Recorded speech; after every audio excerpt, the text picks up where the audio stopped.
السلام علیکم ورحمۃ اللہ وبرکاتہ۔ بسم اللہ الرحمن الرحیم۔ نحمد و نصلی علی رسولہ الکریم، اما بعد۔ رب اشرح لی صدری ویسر لی امری واحلل عقدۃ من لسانی یفقہوا قولی۔ ربنا یسر ولا تعسر وتمم بالخیر۔ الحمدللہ، اللہ تبارک تعالیٰ کا احسان عظیم ہے، ہماری یہ صحابہ رضی اللہ تعالیٰ عنہم اجمعین کی جو سیریز چل رہی ہے، آج 40ویں صحابہ کے بارے میں ہم آج پڑھیں گے۔ یہ بھی ایک بہت مشہور صحابی ہیں، اکثر ان کا نام جانتے ہیں، ابو طلحہ رضی اللہ تعالیٰ عنہ۔ یہ انصاری صحابی تھے۔ آپ کا واقعہ ایسے بیان کرتے ہیں،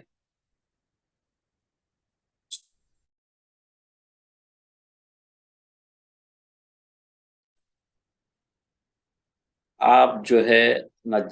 ابو طلحہ کو جب یہ بات معلوم ہوئی، ابو طلحہ رضی اللہ تعالیٰ عنہ کو جب ایمان لانے سے پہلے، وہ ایک خاتون تھی رمیسہ بنت ملحان، جو ام سلیم کے نام سے مشہور تھے۔ وہ جو ہے ان کے شوہر کا انتقال ہو گیا، وہ بیوہ ہو گئی تھی۔ تو یہ دور جب آپ ایمان نہیں لائے تھے، اس سے پہلے والی بات ہے یہ۔ تب جو ہے آپ خوش ہوئے جب ان کے شوہر کا انتقال ہو گیا، تو وہ یہ چاہتے تھے کہ اس خاتون سے شادی کریں۔ تو چنانچہ ابو طلحہ نے اس بات کا ارادہ کر لیا کہ دوسرے خواہش مند، کیونکہ پہلے کے دور میں یہ ہوتا تھا کہ جیسے کوئی بیوہ ہو جاتی یا مطلقہ ہو جاتی تو پیامات آ جاتے تھے۔ اسلام میں یہ سلسلہ تھا، اسلام سے پہلے بھی اور اسلام میں بھی، کہ بھئی خاتون کو کہ ان کے بغیر شوہر کی زندگی گزارنا بہت مشکل اور دشواری ہوتی ہے، کافی تکالیفیں ہوتی ہیں۔ تو اسی لیے حدیث شریف کے مفہوم میں بھی ہے کہ جب وہ لڑکی جو ہے بڑی ہو جائے تو اس کا شادی کر دیں، یا پھر جو ہے وہ اگر خدا نخواستہ بیوہ یا مطلقہ ہو جائے تو بھی اس کو شادی کر دیں جلد سے جلد۔ اور جنازہ جب تیار ہو جاتی، جلدی کرنے کا حکم ہے ان چیزوں۔ اب جب جنازہ تیار ہو جائے تو بھی اس کی جلدی سے جو ہے جنازے کو جلد سے جلد، یعنی کہ اس کی تجہیز و تکفین جو آگے کے مرحلات ہیں اس کو پوری کر دیں، ویٹ نہ کریں کہ انہوں آ رہے ہیں انہوں آ رہے ہیں۔ تو یہ حکم تو اسلام کا ہے۔ اسی طریقے سے خواتین کا بھی ہے، اگر خدا نخواستہ کسی کے ساتھ جو ہے بریک ہو جائے نکاح، یا پھر جو ہے انتقال کر جائے کوئی شوہر، تو اس کو جو ہے فوری نکاح کر لینا ہے۔ جیسے وہ عدت 4 مہینے کی جب عدت کمپلیٹ ہو جاتی ہے، اس کے بعد جو ہے انہیں نکاح کرنا چاہیے۔ تو اسی طریقے سے ان کی یہ جب بیوہ ہوئی ام سلیم، تو کافی لوگ کے نکاح کے پیغام آتے جیسے ہی عدت ختم ہوئی، تو اس میں جو ہے حضرت ابو طلحہ جو ہے وہ چاہتے تھے کہ بھئی سب لوگوں سے پہلے میں جو ہے ان کو اپنا پیام کا بھیجوں، تاکہ جو ہے ام سلیم دوسرے جو لوگ آئے ان سے پہلے مجھے منتخب کر لے، تاکہ دوسروں کو نہ انہوں سلیکٹ کر لے، مجھے جو ہے سلیکٹ کریں۔ کیونکہ یہ ابو طلحہ جو ہے کافی قبیلے بنو نجار، ہم کئی دفعہ پڑھ چکے ہیں، اس کے جو ہے بڑے مشہور ہارس رائڈنگ کرتے تھے، اور جو ہے بڑے مالدار تھے، بہترین تیر چلانا جانتے تھے، تو کافی اچھے لوگوں میں ان کا شمار ہوتا تھا، مالداروں میں۔ یہ سب سوچ کر ابو طلحہ حضرت ام سلیم کے گھر کی طرف چل پڑے، لیکن راستے میں ان کو خیال آیا کہ ام سلیم مکہ مکرمہ سے آئے ہوئے مصعب بن عمیر رضی اللہ تعالیٰ عنہ، ایک صحابی کا ہم نے پڑھا ہے مصعب بن عمیر رضی اللہ تعالیٰ عنہ، وہ آئے ہوئے ہیں، اور انہوں جو ہے نا دعوت دے کے ان کو جو ایک نیا دین جو آیا ہے، جس کو محمد صلی اللہ علیہ وسلم لے کے آئے ہیں، اس پہ جو ہے وہ ایمان لا چکی ہیں، بلکہ ان کو پتا تھا۔ مگر تھوڑی دیر بعد انہوں نے اپنے دل میں سوچا کہ اس میں کیا حرج ہے کہ اگر میں بھی ان کو آفر کروں، میں اپنی شادی کے لیے اپنا جو ہے پروپوزل پیش کروں، تو اس میں کیا برائی ہے؟ کیونکہ ان کا پہلے کا شوہر بھی جو ہے وہ بھی جو ہے دین اسلام پہ نہیں تھے، وہ کوئی اور مشرک تھے، تو میں بھی اگر دوں تو اس سے کیا ہوگا؟ تو یہ جو ہے وہ سوچ کے جب پہنچے، یہ ابو طلحہ نے جب حضرت ام سلیم کے گھر پہنچے، دروازے پہ دستک دی،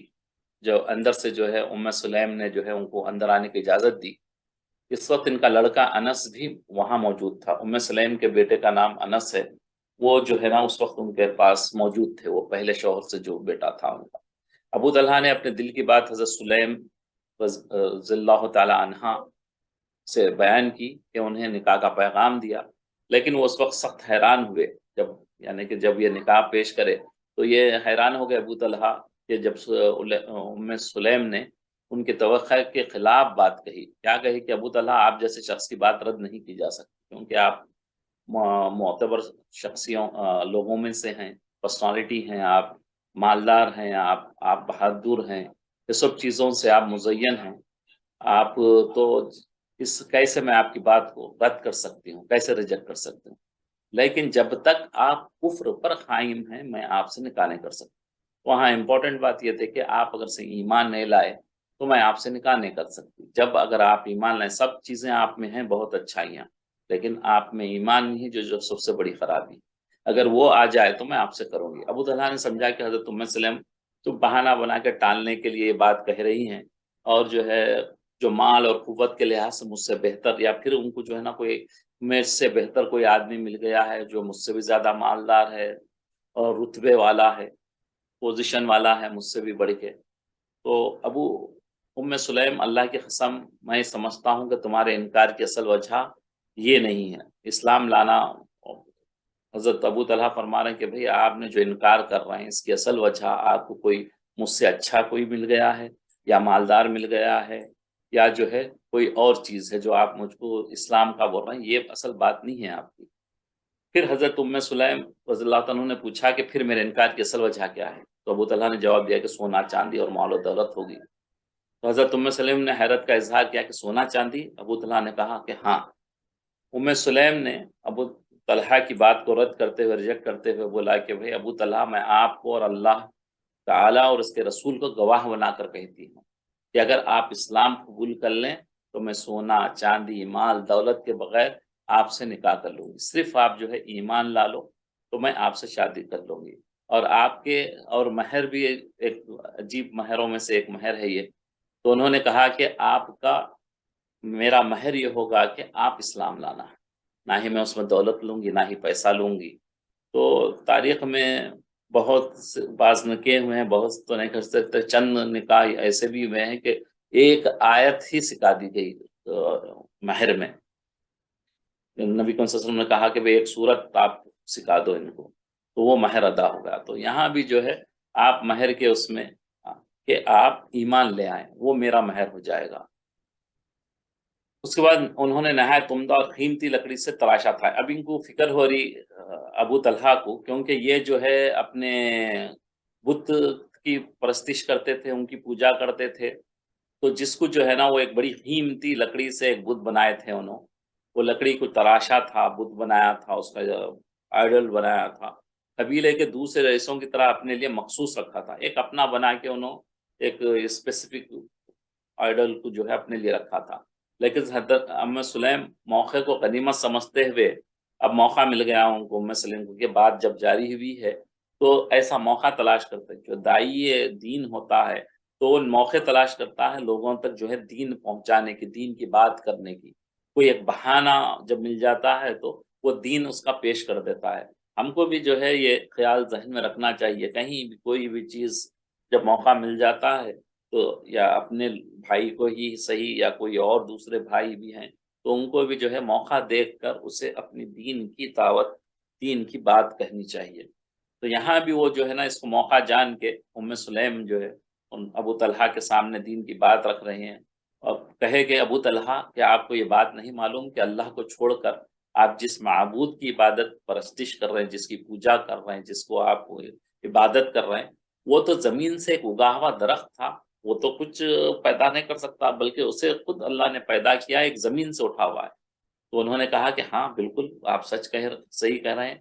ابو طلحہ نے نداوت والے لہجے میں کہا، جیسے بندے کو احساس ہو گیا کہ ہاں یہ تو جو ہے کیسے خدا ہو سکتا ہے، یہ کس کی کیسے مدد کر سکتا ہے، کسے کیسے نقصان پہنچا سکتا ہے، بالکل وہ جو ہے ایکسیپٹ کرنے لگے دل میں۔ حضرت ام سلیم نے فرمایا کہ تو کیا آپ کو کبھی اس بات پر شرمندگی کا احساس نہیں ہوتا کہ ایک درخت، ایک لکڑی کے ٹکڑے کو آپ خدا بنا کر رکھے ہیں، آپ اس کی پوجا کرتے ہیں، اور اسی درخت کے دوسرے ٹکڑے کو کوئی دوسرا شخص آگ میں جلاتا، سیم لکڑی ہوتی ہے۔ یعنی سمجھانے کا انداز دیکھے آپ، وہ سمجھانے ابو طلحہ کو کہ بھئی ایک ہی درخت کی لکڑی ہے، ایک بندہ اس کو تراش کے جو ہے بت بنا لیا، دوسرا جو ہے اسی کو کاٹ کے اپنے چولہے میں لگا دیا، اس سے کھانا پکا لیا اس نے۔ تو آپ کیا غور نہیں کرتے اس بات کا، آپ کو شرمندگی نہیں ہوتی؟